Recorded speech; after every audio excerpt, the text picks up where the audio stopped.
আসসালামু আলাইকুম। আমাদের বিশিষ্ট সৌদি আরব থেকে একটা বক্তা আমরা হায়ার করে নিয়ে এসেছি। দেখুন ওনারা আসছে, তো আমাদেরকে বক্তার জন্য সবাই অনেক দোয়া করবেন। আল্লাহ হাফেজ। इंशाल्लाह इंशाल्लाह। तो चलिए शुरू करते हैं।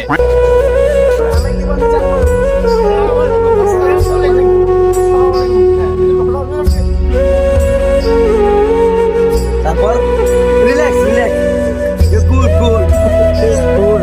তো আমাকে স্পিকার বলুন। তো দাঁড়াও, আমার ছোট ভাই আছে। তো আমাকে এখানে হায়ার করে আনা হয়েছে। আজকে একটা অনেক সুন্দর ইসলামিক মাহফিল চলতেছে। বলুন। তো আমি আজকে কিছু ইসলামিক কথা বলবো, আর কিছু যাদের মনের বেদনা মানে প্রেম গিয়েছে একা একা হয়ে গেছে। হ্যাঁ, ক্যামেরাম্যানের সাথে যোগাযোগ করবেন না? অবশ্যই কুল। আপনার প্যান্ডেলটা স্যার এখানে, এই তো আপনার প্যান্ডেলটা এখানে। আপনি এখানে বসবেন, আমাদের বক্তব্য আছে এখানে বসেন।